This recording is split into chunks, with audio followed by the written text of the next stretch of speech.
Mr. President, I rise today to urge my colleagues on both sides of the aisle to come together as we continue to seek a bipartisan path forward to help the people and the children living in the city of Flint, Michigan. Nearly 2 years ago, an unelected emergency manager appointed by Michigan's governor changed the city of Flint's water source to the Flint River in an attempt to save money while the city prepared to transition to a new regional water authority. After switching away from clean water sourced from the Detroit Water Authority, Flint residents began to receive improperly treated Flint River water, long known to be contaminated and potentially very corrosive.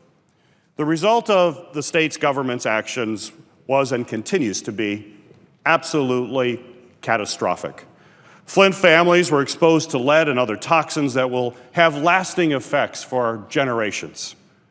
The ultimate cost of this misguided, dangerous decision will not be known for decades, but we now have a chance to begin to make it right. Last week, Senator Stabenow and I introduced an amendment that would first provide water infrastructure funding for Flint. 2, create a center of excellence to address the long-term public health ramifications of lead exposure. 3, forgive Flint's outstanding loans that were used for water infrastructure that has now been damaged by the state's actions.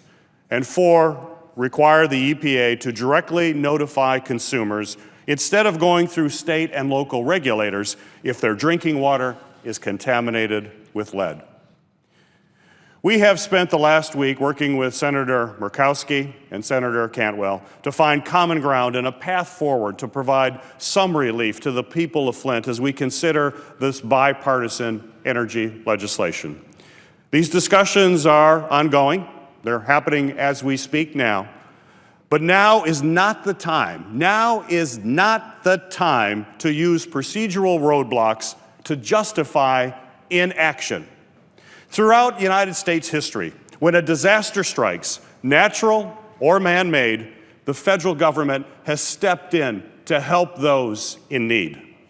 Hurricanes, superstorms, earthquakes, flooding, and a fertilizer plant explosion, those types of activities or incidents all across the nation have received federal assistance as communities come together to rebuild.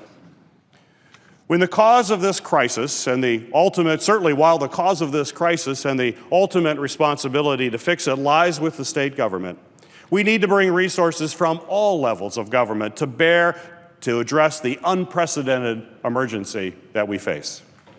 This is why I urge my colleagues to work with us as we continue efforts to make a down payment on the years of rebuilding and healing that Flint needs. I was in Flint earlier this week, and while volunteering with the Red Cross to deliver bottled water house to house, I heard directly from impacted residents. Months after the public became aware of the depth of this crisis, families still have questions. Can I use my shower? When will the water be safe? Will the pipes ever get replaced? My question for this body is very straightforward. Who will stand up for the children of Flint? These children have been impacted the most by this crisis and through no fault of their own.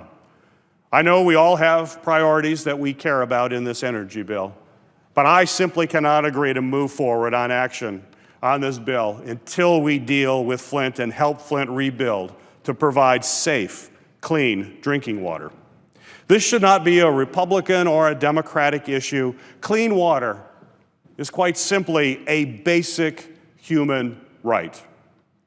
Let's together show the American people that when a crisis hits any city in this country, we will stand with them. America is a great country, and it is great because in times of difficulty, we all stand together as one people. Mr. President, may I suggest the absence of a quorum? Clerk will call the roll.